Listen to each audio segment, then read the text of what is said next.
I'm back. Did you miss me? I hope you miss me. Here I am again with another Quackcast, a skeptical and sarcastic evaluation of quacks, frauds, and charlatans, or preferentially called supplements, complementary, and alternative medicine, scams. This podcast is being done in May 2009, and it is entitled 31 Sentences, 57 Taradiddles. Now, this is brought to you as always by Pussware LLC, the publisher of the Persiflager's annotated compendium of infectious disease facts, opinion, and dogma, your uber-hyperlinked electronic guide to infectious diseases at pussware.com. Also, as a reminder, 1, you can read more of my logorrhea at sciencebasedmedicine.org. You can listen to my infectious disease podcast, available on iTunes, and I'm going to be speaking at TAM 7. There's a pre-meeting of science-based medicine, and I'm going to be talking on Lyme disease. I'm going to be talking on all the key points, so I guess you could say it's a key Lyme talk. Wah, wah, wah, wah. So anyway, remember, all the references are on the website, where you can find old podcasts as well. Now, on to the podcast. 31 sentences, 57 taradiddles. What's a taradiddle, you ask? T-A-R-A-D-I-D-D-L-E. It's a new word I just discovered in the Apple Dictionary when I was looking for a synonym for lie. A taradiddle is pretentious nonsense, which is probably what I should have called the podcast in the first place. Taradiddle. Although whether it describes me or the topics of the podcast, I shall leave to others. I do have this unfortunate predilection for obscure and archaic words like persiflagers. I really wish I'd called my infectious disease podcast The Pus Whisperer. I really wanted to call it Slacker Infectious Diseases after Slacker Astronomy, my all-time favorite podcast, but I didn't want to infringe upon the brand. I sure miss Slacker Astronomy. That was the best podcast ever. Sigh. But enough moping. With this podcast, I'm going to go through a blog entry, line by line, from a, quote, major, unquote, news source. You probably guessed where from the title. And we will see how many statements are true and how many statements are taradiddles. Again, you can probably guess the conclusion from the title of this podcast. So let's move on, shall we? Number 1, the headline. Antibiotics cause cancer? Question mark. I feel like Captain Spaulding. Gentlemen, question mark. Put it on the penultimate, not on the diphthonic. You want to brush up on your Greek, Jamison? Well, get a Greek and brush up on him. Well, no, they don't. Antibiotics do not cause cancer. Not directly, not indirectly. Antibiotics remain remarkably safe compared to most other drugs. There are almost 500,000 references on PubMed concerning antibiotics. None, as in zip, zilch, nil, nada, are concerning the oncogenic, i.e. cancer-causing potential of antibiotics. So we start off with half a taradiddle because it has a question mark. Sentence 2. Antibiotics are widely used by the medical establishment and even by animal farmers. True, although awkwardly phrased. It's individual doctors, not the medical establishment, that prescribe antibiotics, and it's patients who use them. However, this sentence is one of the few taradiddle-free sentences in the article. Sentence 3. In fact, these days more antibiotics are given to animals that are consumed than are distributed to people, which means that a lot of people are getting those drugs secondhand. Unfortunately, they do put subtherapeutic levels of many types of antibiotics in animal feed. Antibiotics in animal feed results in the animals getting bigger, faster, and there is less die-off. And they also give antibiotics to animals to treat infections as well. The use of antibiotics does breed resistant bacteria, and the farming industry give antibiotics in a way that maximizes the ability of bacteria to become resistant. Low concentrations for prolonged periods of times. However, if used legally, antibiotics have to be removed from the food supply of animals at least 30 days before they are slaughtered. The withdrawal times appear to be less for milk. Most antibiotics are gone from the body after 4 to 6 half-lives, which is about 2 to 4 days depending on antibiotics. Now, the concentration of antibiotics in animal feeds is less than you would take for a urinary tract infection or an ear infection, so the amount in your food would be negligible even before they let the animal go antibiotic-free for a period of time before the slaughter. Unless you are into homeopathy, in which case, as the concentrations of antibiotics fall in the food you eat, the stronger they become, this isn't true. Unfortunately, bacteria don't understand the law of infinitesimals and prefer the law of Nietzsche. What doesn't kill you makes you stronger. The FDA has standards for antibiotic residues. I love that term, residues. And they test to see if antibiotics are found in the food we eat. It's very unusual. For example, from the FDA website, they tested 20,853 samples that were analyzed for 42 chemical residue violations, and they found violations that consisted of 4 antibiotics and 16 sulfonamides. Now, I don't know why they don't class sulfonamides as antibiotics, but that's your government in action. It's safe to say inadvertent contamination of your food by antibiotic residues is uncommon. And the concentration of antibiotics were on the order of 0.3 to 1 part per million. The FDA tests for antibiotic residues in meats, and antibiotics are therefore found at infinitesimal levels in less than 1% of specimens. For milk, they tested over 3 million samples and found 3,500 antibiotic residues, again at minuscule concentrations. Most of the time, your food is antibiotic-free, and on the rare chance that it does have an antibiotic in it, it is so dilute as to be functionally non-existent. Antibiotics, like other drugs, have this pesky dose-response curve. Increasing the concentration has increasing effects, and decreasing antibiotics below a threshold, they will have no effects at all. So I give this sentence 1 taradiddle. Unfortunately, taradiddles only come in one size. However, if they did come in sizes, this would be an incredible hulk of a taradiddle. Sentence 4. And many people still believe that antibiotics are helpful. We've all heard stories of mothers and patients coming close to demanding them. Another awkward and leading sentence. I certainly think antibiotics are of benefit. My career is based on that fact.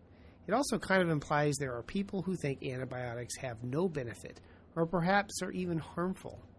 Mothers and patients don't come close, however. They do demand antibiotics, although in my practice it is a rare event. Depending on the situation, that's a true sentence. 0 taradiddles. Although there are some people who believe a taradiddle is helpful, and we've all heard stories of mothers and patients coming close to demanding that this sentence gets a taradiddle. Sentence 5. But did you know that antibiotics can cause a great deal of long-term harm in the body? As we shall see as we continue with the remaining sentences, the reason you don't know it is that antibiotics do not cause a great deal of long-term harm in the body. That sentence is, how do I put this, not true. So why would you want to know a fiction about your health? I have found it is best to stick with reality when dealing with illness. So, 1 great big fat juicy taradiddle for the 5th sentence. Sentence 6. Let me explain. Now, if each step of an explanation is a taradiddle, then the explanation itself is a taradiddle. Therefore, the sentence, quote, let me explain, end quote, is, by logic, a taradiddle. So this rates a deductive, or would that be an inductive, taradiddle, and perhaps, by extension, 30 more. 1 for each taradiddleous, am I a Ned Flanders here, or what? Taradiddleous step in the explanation. Sentence 7. Antibiotics kill bacteria in the body. It's commonly known, and is actually the reason they're taken. A correct sentence, and I really like the actually, as if there was another reason antibiotics are taken. Nary a taradiddle to be seen in this lonely sentence, and we shall not see its like again for 5 long sentences and many a more taradiddle. So long, true sentence, we barely knew ye. Sentence 8. But what isn't widely known is that the body has healthy bacteria called probiotics lining our intestinal tract? A.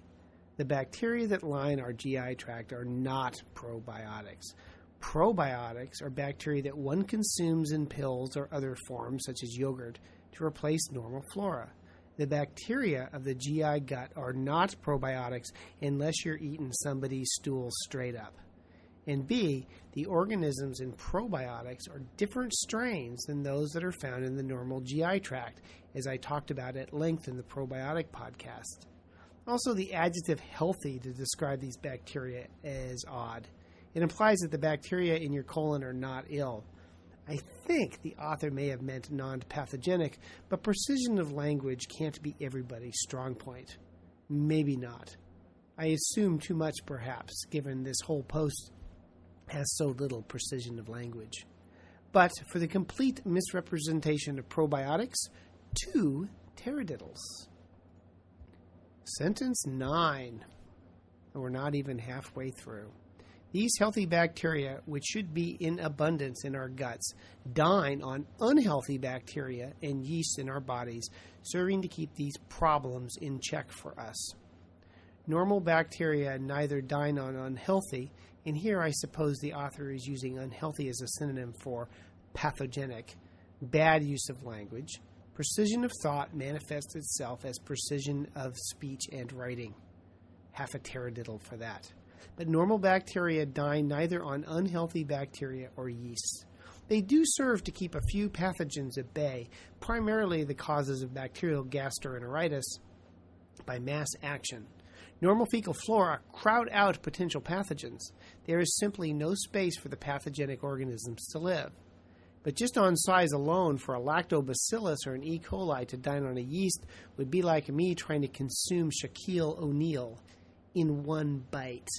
2 more taradiddles, 1 for dining on yeast, 1 for dining on bacteria. I am a splitter, not a lumper. We are now a third of the way through at sentence 10. Actually, these healthy bacteria form the basis of our immune system. Or they did until we took antibiotics, because antibiotics regularly kill our healthy bacteria. These bacteria have nothing to do with the basis of our immune system, which consists of antibodies and complements and white cells and a host of different T cells and the toll system and on and on and on. Actually, to use the author's favorite word, the immune system spends not an insignificant amount of time keeping these, quote, healthy, said in air quotes, bacteria at bay. Wipe out the immune system, perforate a colon, and those healthy bacteria turn on you, becoming unhealthy, invading, and can kill you lickety-split, as anyone who takes care of cancer patients is aware. I spend a large part of my time killing invasive, healthy bacteria, and probably more than I do killing unhealthy ones, to use the odd adjectives of the author. The use of antibiotics has almost no effect on the immune system, with the exception maybe of some macrolides. But using antibiotics does not lead to an alteration in the immune system by killing off bacteria. You do get overgrowth syndromes with antibiotics. If you kill off normal flora with antibiotics, what isn't killed has free space to grow. That's how yeast infections occur with antibiotics. The immune system is not affected. If you cut down all the trees, the blackberries, plants, not the phone, grow. The dirt remains the same. If I were writing for 14studies.org, I would rate this 50 taradiddles just based on massive ignorance. However, I cannot in good faith give it more than 2. Sentence 11. And that can set you up for numerous problems down the road, including some very serious problems. While the content of the sentence is vague enough with the, quote, numerous problems, end quote, not yet specified, so one cannot vouch one way or the other for the veracity of the sentence, in the context of what is to come, it is worth half a taradiddle, because in the context of what is to come, it is in error. Sentence 12. A problem called Candida, or Candida overgrowth, is a common fungal problem that develops after using antibiotics without replenishing your healthy bacteria with probiotics. Note earlier, the author suggested that the bacteria that line your colon were probiotics. So here, one would think she's telling you to go eat shit. However, A, Candida overgrowth is not a common problem. B, you do not have to take probiotics to replenish normal flora after antibiotics. As mentioned, probiotics contain different species than your feces. Ooh, maybe I should do a Quackcast rap. No, bad idea. Time and exposure to poo, and we are all exposed to poo every day in innumerable ways, in everything we do and everything we eat, will ensure that most of us will get back our fecal flora with time. 1 taradiddle. No, wait. Taradiddle overgrowth. I have to give it 2 taradiddles. One for not being common, and another for saying you have to take something, probiotics, to replenish your normal flora. Sentence 13. Lucky number. Now, that may sound like a small problem because you may not have heard of it, and therefore you think it doesn't apply to you. I think the author is using small where the author meant unusual. The sentence implies that it does in fact apply to you, and they imply that in fact it is not a small problem. It is not a small problem. It is a non-existent problem in the context of this blog entry, and also it does not apply to you. So I will imply 2 taradiddles for this sentence. Sentence 14, but not when you understand 2 things. Now, since the 2 things the author wants you to understand are in fact incorrect, this apparently innocuous sentence contains the seeds of 2 errors. So I give the seeds of 2 taradiddles. Sentence 15. Thank God we are halfway through. Jesus.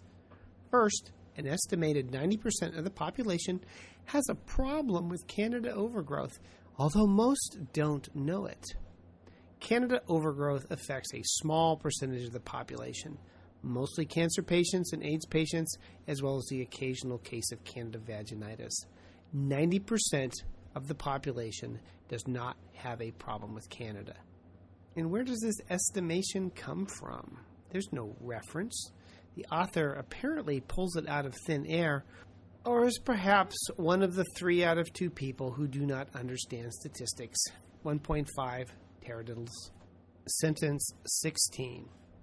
And second, Candida overgrowth can be the root cause of literally hundreds of different problems in the body. The Candida syndrome, which I discussed in another podcast, is nonsense. And if it literally causes hundreds of different problems, then I should literally give hundreds of taradiddles. But I shall be gracious and give it a mere 1 taradiddle. Sentence 17. The problems can be many for a couple of reasons.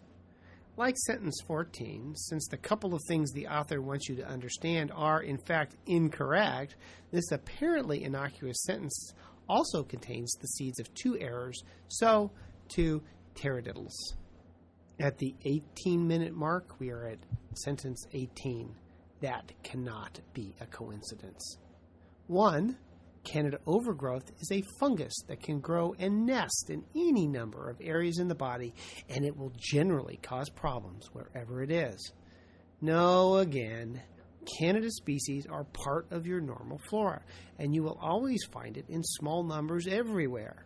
And generally, it causes no problems wherever it is in normal people, i.e. damn near everyone's.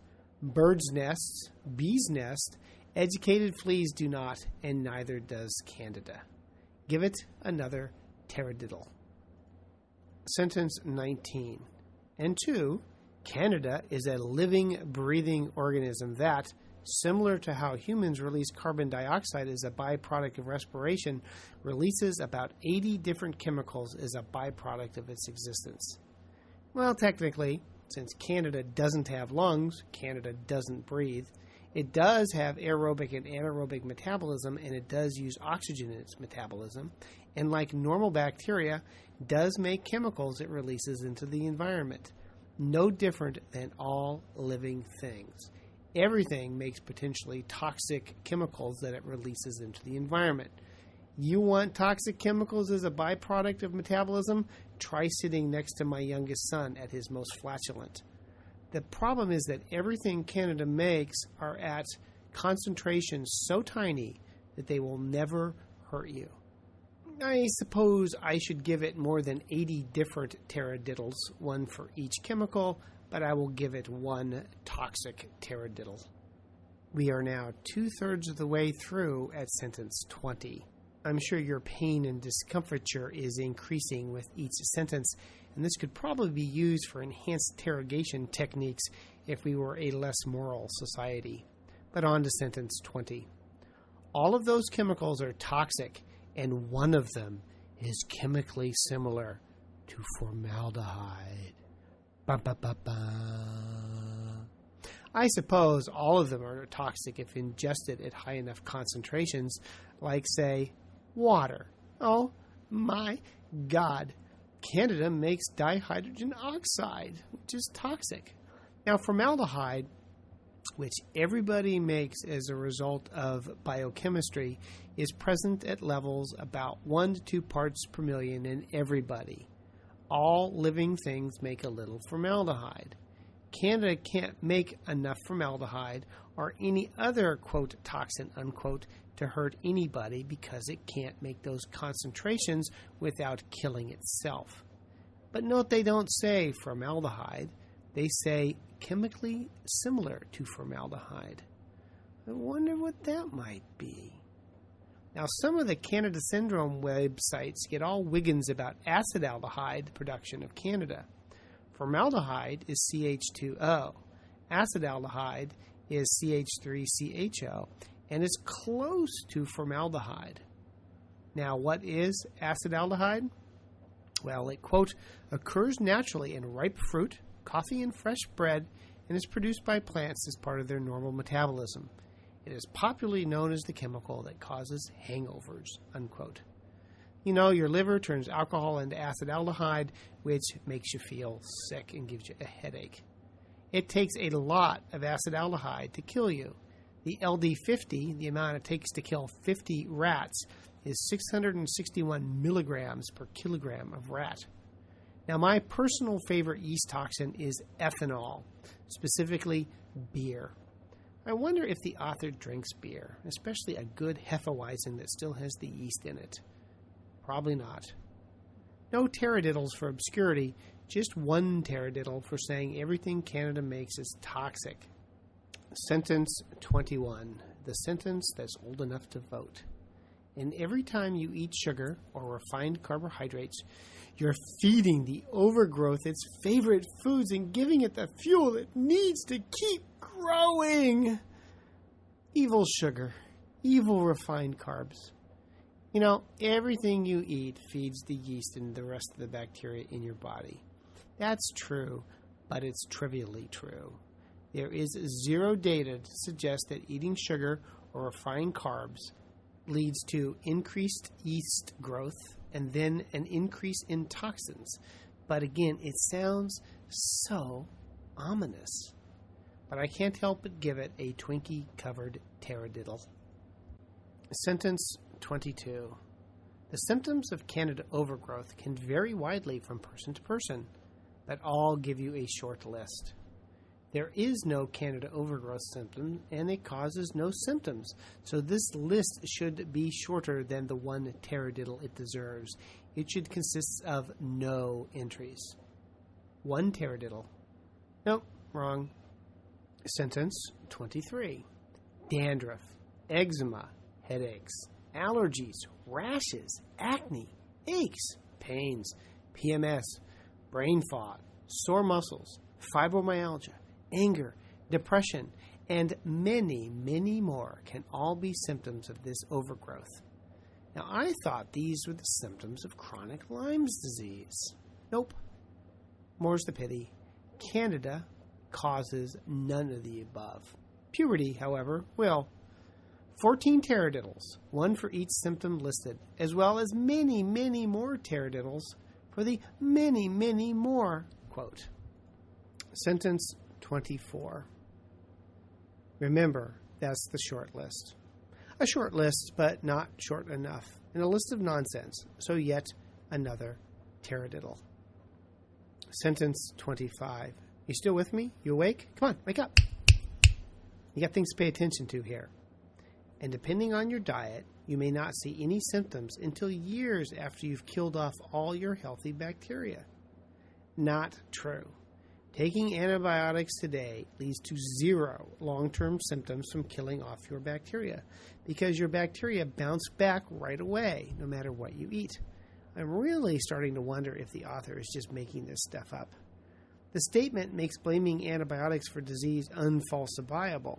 Since everyone takes an antibiotic at some point in your life, you can therefore always blame the antibiotic no matter how distant the use. Causality is not really the strong point of the author. So 3 taradiddles in one sentence. Sentence 26, in which the author lays the foundation for killing innocent people.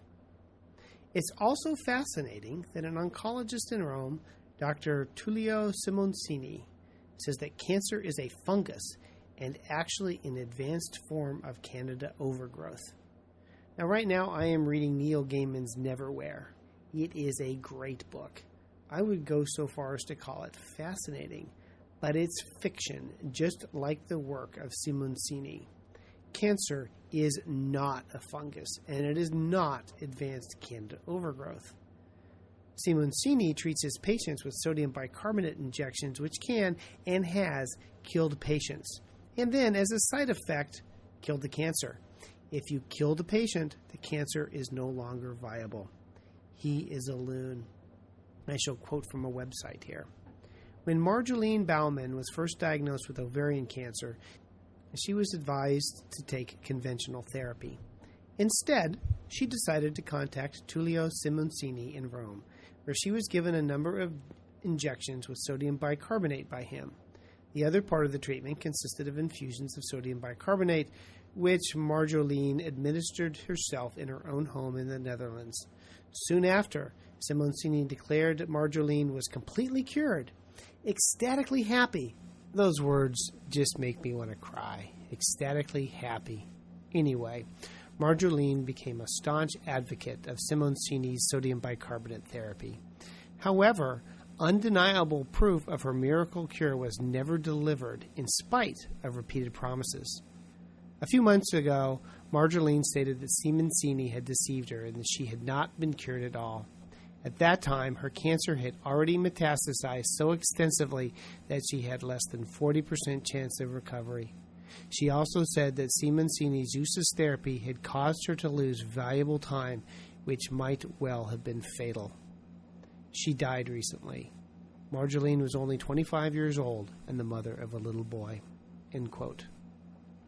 3 tombstone-shaped taradiddles. We're rounding the corner and coming up on sentence 27. You can read more in his book, Cancer is a Fungus, in which he scientifically explains that the cause of cancer, quote, is always and only Candida, end quote. Given the author's peculiar use of language, I would presume that the term scientifically is used in a way not understood by people who do, well, science, and in fact refers to some other methodology like not science. It's like reading Orwell's 1984, and here I paraphrase, quote, in Huffpo at the present, science, in the old sense, has almost ceased to exist. In Wu, there is no word for science. The empirical method of thought on which all the scientific achievements of the past were founded is opposed to the most fundamental principles of Wu. George Orwell, 1984, Book 1, Chapter 9. Even the most cursory evaluation of Simoncini would suggest that he does not know a burro from a burrow, i.e. an ass from a hole in the ground. It would not recognize a cancer or a Candida if it walked up and bit him on the diddle. This particular form of lunacy may warrant its own podcast someday. Simoncini explains nothing from science. Candida is never and only never Candida. 3 scientifically explained taradiddles. Sentence 28. Because Dr. Simoncini is having a great deal of success eliminating cancer in the body very quickly, I believe he's one to listen to.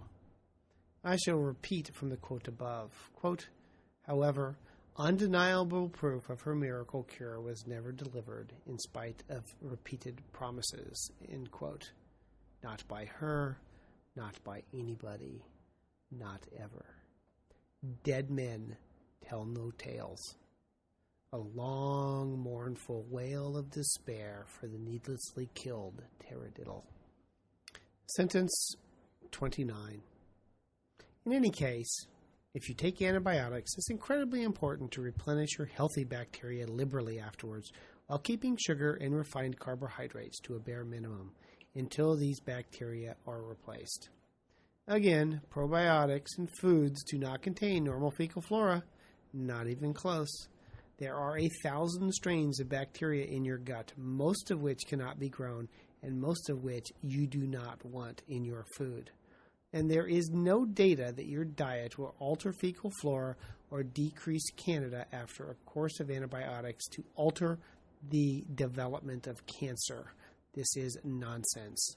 2 supplemented taradiddles. Sentence 30. These healthy bacteria were given to us as infants through breast milk for a reason, and they can also be consumed and replenished through supplements, quality yogurts, organic miso, and unpasteurized sauerkraut. Normal bacteria do not come from breast milk, which is sterile. If your mother had fecal flora in her breast milk, she had some serious hygiene issues. As mentioned, it is the poo that you inadvertently consume that is the source of normal fecal flora, not breast milk. The foods mentioned do not contain fecal flora, although you would not guess it from the taste of sauerkraut. 5 taradiddles, 1 for each food mentioned. We're now at sentence 31, and you're probably ready to confess to the Kennedy assassination. Sentence 31. Most people would do well to consume these foods regularly. Not for the reasons given, so one last taradiddle. I mean, really, why should you care? Well, this article came from a website, as you know, the Huffington Post. They get 4.5 million unique visits a month. Huge, easily more than 3 logs greater than them what listen to this podcast. Lest you think this is an anomaly, the same author has several other posts on the Huffington and suggests, for example, that the best way to avoid swine flu is to have a colon cleansing.